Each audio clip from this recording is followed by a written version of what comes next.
Good afternoon, everyone. My name is Tarnika Manning. I'm the Community Outreach Manager for the Metropolitan Chicago Breast Cancer Task Force. We're a nonprofit organization working to eliminate breast cancer mortality rate disparities for women of color. To learn more about our organization, please look on our website, chicagobreastcancer.org. Also look for us on Facebook, www.facebook.com/MCBCTF, and also follow us on Twitter, handle MCBCTF. You are watching a live call-in television program brought to you on cable channel CanTV 21, and we're online at cantv.org/live. During our show, we will discuss various breast cancer issues that affect women of color. If any time during our show you have a question, give us a call at 312-738-1060. Our phone lines are open, so give us a call. All right, today our guest is our very own Anne-Marie Murphy. All right, so today Dr. Murphy is going to tell us all about the Chicago Breast Cancer Quality Consortium and all the projects they're working on across the state. Again, if you have any questions, give us a call at 312-738-1060. Welcome. Thank you so much. Thank you, Tarnika, for having me on your show. It's like our show. It's kind of like our show. Yes. Tarnika forgot to mention that I am the Executive Director of the Metropolitan Chicago Breast Cancer Task Force. Tell us all about your background.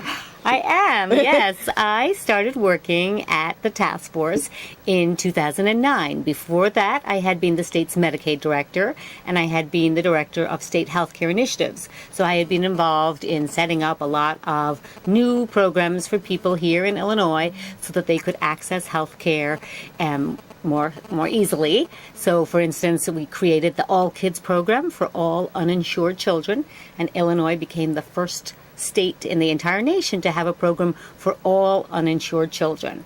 I also worked on setting up our Illinois breast and cervical cancer program and making it more available for uninsured women. All right, good.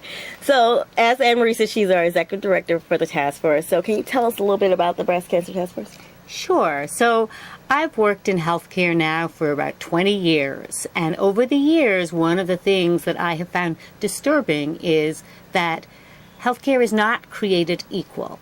Some people have access to much better healthcare than others, and it matters. And we see that every day when new studies come out that look at disparities.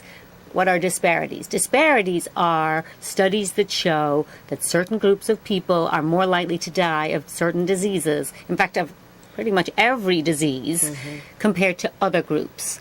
And, who does well? People that generally have access to good health care, people that have money, often people who are not of color, people who live in areas with a lot of health care resources, they often do well. Who doesn't do so well?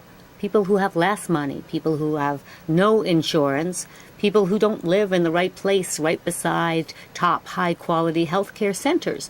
Those individuals, they don't do so well. And to me, that is unfair. It's really un-American to think some people will survive better because they got money in their pocket and some people will not. I think that it's an American value to believe that everyone deserves an equal chance at life. So after I finished working for the state of Illinois, I came to work at the task force because we have a mission of trying to make our healthcare system work for everyone. And initially, I started the Chicago Breast Cancer Quality Consortium. And it is a very unique organization. It is based on the premise that a lot of what goes wrong in healthcare is about quality.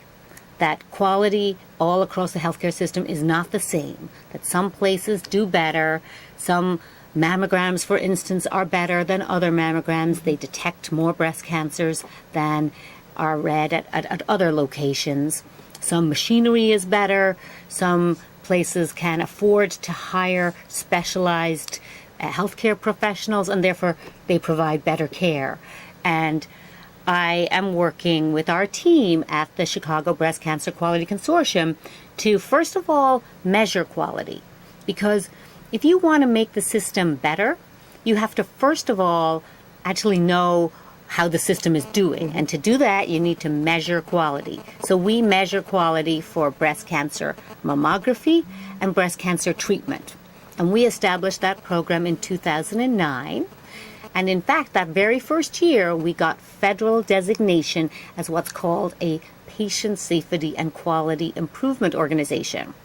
And you might ask, why does it matter to be that? It matters because under some federal legislation, it means that any of the data that we collect is confidential.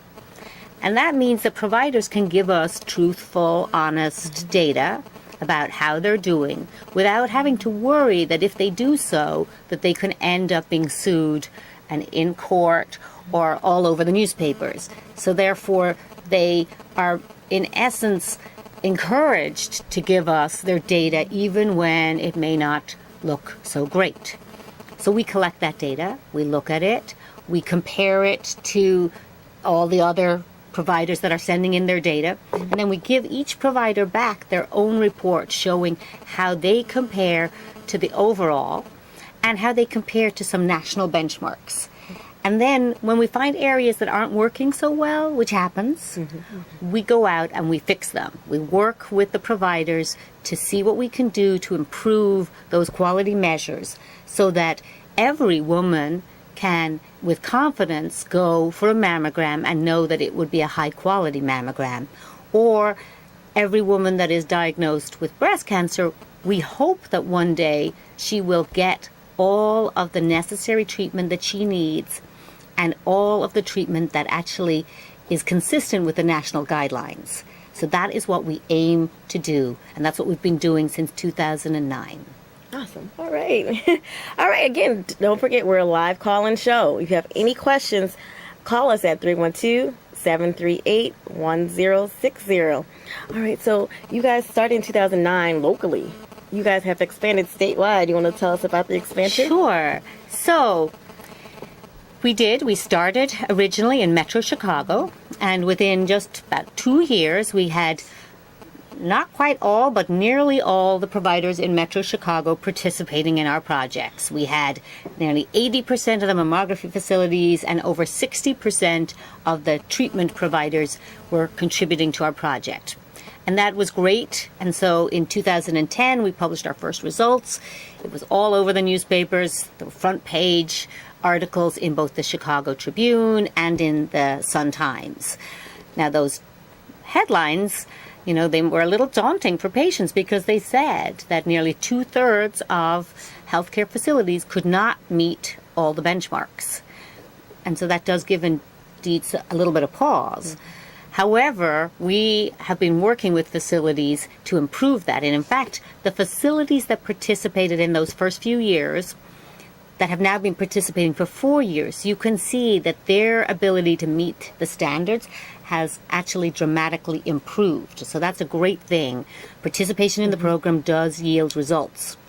Because of that, we had passed some legislation that addressed some issues in the Medicaid program. The Medicaid program here in Illinois is for people who don't have as much money. It may cover children, but it may also cover parents. More recently, as we know, under Obamacare, it's been expanded to people that don't necessarily have children living at home, but they may not have such a high income and they need health insurance. It also covers disabled individuals and seniors who have less income. Along with seniors also will usually get Medicare, but they will, if they don't have so much money, they will also get Medicaid. So it's a large program. It covers a lot of people's health care. We passed legislation to improve different parts of it. And one of the things that was in that legislation was an increase in the reimbursement rate for providers. And you might say, well, why does that matter? Why does it matter to me if some hospital is getting paid more? Well, it will matter because if a hospital gets a reasonable amount of reimbursement, then they can afford to hire specialized mammography readers. They can afford to have patient navigators to ensure that you get the follow-up that you need. They can provide training to their employees on how to do those mammograms, which is important. So it does matter what a hospital or a facility gets paid. Illinois Medicaid decided, well, we don't want to just have an increase in the reimbursement rate. We want to get something for that. So Director Hamas, who was the director of the Department of Healthcare and Family Services, she decided that she would prefer to tie that increase in reimbursement to data collection and quality data submission. So in 2010, 2011, we started this project, and in fact, this is our first year of getting all the data in and all analyzed. And in another 2 weeks, we will be releasing our first report where 160 facilities all across Illinois have reported data into us.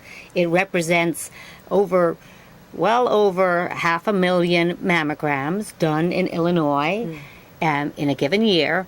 And so it is definitely a first-in-the-nation project. Awesome. No other state has a project like this, collecting data on quality and attempting to ensure that the quality of mammography is high in Illinois. Awesome. See, we're doing great stuff here at the task force. So if any questions, definitely give us a call at 312-738-1060.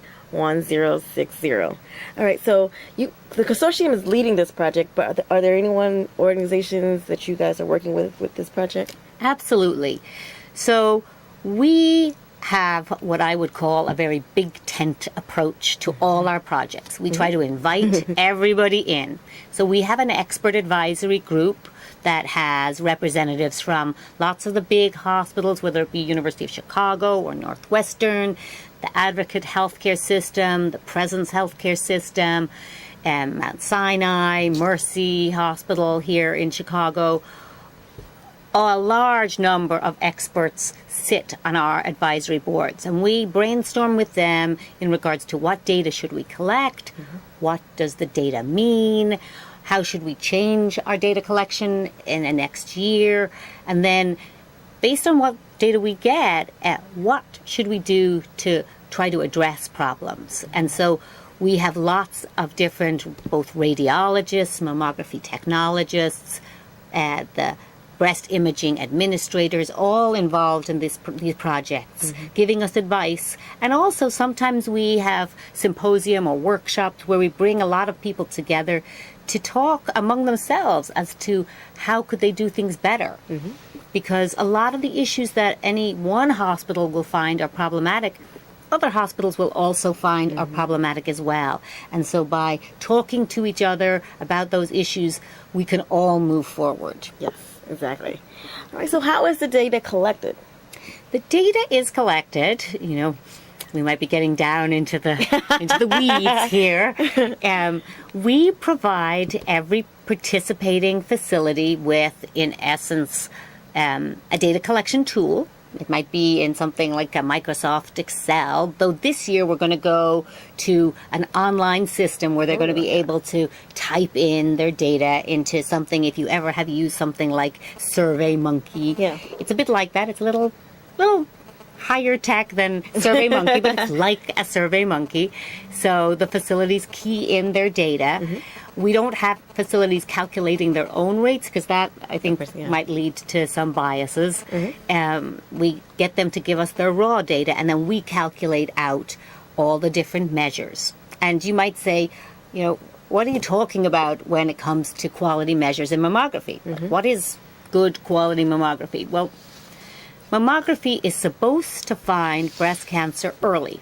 It's supposed to find cancers when they're there. And not every single breast cancer can actually be seen on a mammogram. There are some breast cancers, unfortunately, that cannot actually be seen on a mammogram.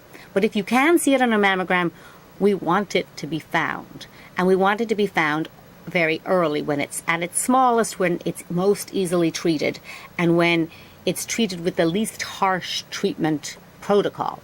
So we look at how many cancers are a program finding per 1,000 women screened. Of those cancers, how many of them are minimal in size and early stage? We look at whether a lot of women are being called back for follow-up, too many. You don't want too many women subjected to follow-up. Then again, you don't want too few because you might be missing cancers. You want to know that when a person actually has a biopsy, so when they go in with a needle and take out, part of your cells, that's necessary. So we would like a reasonable number of those biopsies to actually yield the result that, yes, the person has cancer. Because if they do lots and lots of biopsies and they don't find very many cancers, that's an indication that they're not as good as they should be at detecting cancers. They're telling women, oh, this looks suspicious, when it actually isn't suspicious. So those are all things that we look at in regards to radiologists' quality. We also are very interested in whether the facility is helping women get through the system. It's important not just that a facility find your breast cancer, but they need to follow up timely afterwards, and they need to make sure that you get to the next step if you need the next step. So we look at how long is it between if you had an abnormal mammogram to when you got the follow-up. And if you needed a biopsy, how long did it take between that follow-up and the biopsy? And it really, there shouldn't be any more than 30 days between those. And if there is, then one has to have some conversations as to what is the process. We also want to make sure that every woman that was supposed to have a biopsy or follow-up actually got it. That's called loss to follow-up. And so we look at what % of your patients that were supposed to get follow-up actually got it. And we really want it to be more than 90% of people that were supposed to get something got it. There will always be a certain number of patients who say they don't want follow-up.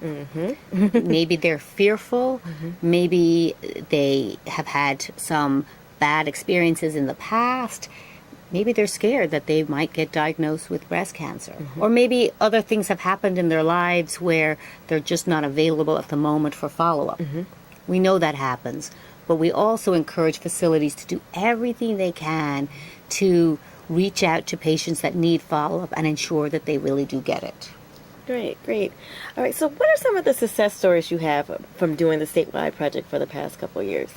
Sure. So, you know, I think the first success story is that those facilities that have participated for 4 years, they are now meeting the standards at a much higher rate.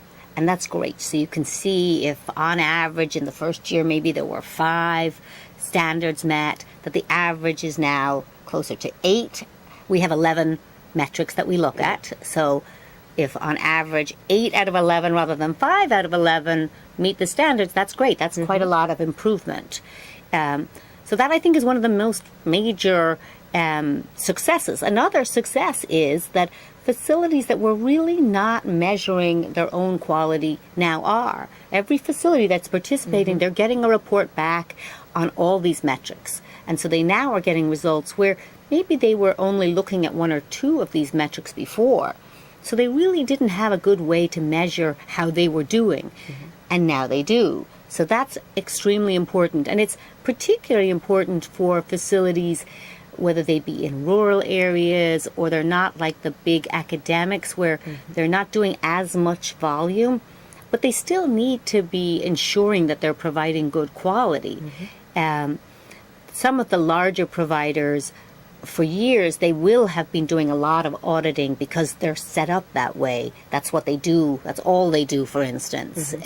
If you have a very high volume of something, you will often be set up to be measuring a lot of things. But the smaller providers probably weren't. And so now they are. And so I think that's really, really important that there's more measuring going on, more attention is being paid, and providers are doing a lot better. Great, great, great. All right, so you mentioned earlier that there's a new report coming out. Can you give us a little sneak peek of what's coming out? Sure. I can't obviously tell you the results because they are embargoed. We are going to be releasing a very exciting new report on October 30th. We're going to have a great event at the Chicago Urban League. Everyone is invited, so come on out to the Chicago Urban League, 9 o'clock until noon on October 30th. If you want to know where they are at 4510 South Michigan Avenue. And in that report, we're going to be releasing new data on where is the disparity in Chicago today. We know that over the last 20 years, the disparity for breast cancer deaths has actually increased over those 20 years. And it's been disheartening to see that while the death rate for white women halved over 20 years, for black women, it didn't change even 1 little %. And so that was what we reported last at the time period between 2005 and 2007. So if you tune in later this month, you will find out as to whether that is still the case or whether we've actually made some progress. The other thing that we will be reporting out on is this first year of this First in a Nation Mammography Quality Project. And I think we're all very excited about that because we hope it will be reassuring for women. You know, up until now, you go for a mammogram and you certainly hope that it's good quality, but you aren't necessarily assured of that. And in fact, there was several pretty disturbing studies out of Chicago in the last few years. One was from the University of Illinois, where they looked at women that were diagnosed with breast cancer. And then they looked at their mammograms, if they had a mammogram in the year or two before. And they could often see early stages of breast cancer in those earlier years. Now, you might expect a certain amount of that anyway, just because it's hindsight. But the potential miss rate was much higher, like double the amount, for poor women, women on public insurance, and women with less education. It's not because they were biologically different, but it is likely that they were accessing mammography in locations that were not doing as good a job at finding breast cancer. Today, we, I think, have a much better system in place to measure the quality and hopefully are finding more breast cancers early so that women can have a much narrower amount of treatment, because there's quite a big difference between you going for a lumpectomy or sort of a minimal surgery, and maybe you might have chemo or radiation after that, or maybe not, versus if you get late stage breast cancer, that treatment is much, much harsher, and you are in fact much more likely to die. And not only for your own, obviously, life, but also for all around you. So many women, everybody relies on women for care, whether it be their children. That's very true. Whether it be their children, their parents, other relatives. When breast cancer strikes a woman, it really strikes a whole family. No, definitely. I think a lot of our audience can attest to that. All right, so if anyone in our audience would like to attend this event on October 30th, which I'm very excited about, what do they have to do? They should call our office and they should RSVP. They should do that by calling 312-942-3368, and they should say they would like to go to the event. Or they can go on our website, www.chicagobreastcancer.org, and there's a little button there that you can sign up to attend the event. So either of those ways will get you all signed up. Please do call us, though, or go on, because we want to make sure that we have enough food for everybody. There's going to be breakfast served at 9 a.m., so definitely RSVP so you can get in on that breakfast. So another reason, other than breakfast, why should they come? So, obviously, there's the exciting results, but there is a third reason why you should come. If you don't currently have health insurance, you should definitely come, because we have thousands of free mammograms to give away to uninsured women, so you should come and sign up. Also, if you don't have health insurance, we will have people there that can help you get information on the new health insurance options. We know that started last year, but it was pretty confusing. I think most people would agree that trying to work out, whether you should sign up and what plan you should sign up for, it was hard. Yeah. Both the sign up was hard on the web, and also just the choices. So we will have experts there to help you get more information on what are those new healthcare options. The new enrollment period overall is starting on November 15th, though if you qualify for Medicaid, you can sign up all year round. So come out, sign up for health insurance. Also, Walgreens will be providing flu shots and also blood pressure checks, so you can get all kinds of good things. All right, so definitely call and RSVP. What's the number again? The number is 312-942-3368. All right, definitely call us and RSVP. We want to see you guys all out there. Come out and support and learn more about the disparities in breast cancer mortality here in Chicago. All right, thank you so much, Anne Marie, for being our guest. I'm hoping that everyone can attend our event, and I know everybody learned a lot about quality improvement here in Chicago for breast cancer screening and treatment. All right, so again, I want to thank you all for tuning in today. Sorry. All right, so this again is the number if you want to RSVP. It's 312-942-3368. And again, you can go to our website, chicagobreastcancer.org, and our Facebook page to RSVP for our event. Again, my name is Tarnika Manning. I'm with the Metropolitan Chicago Breast Cancer Task Force, and thank you for tuning in today. Good night.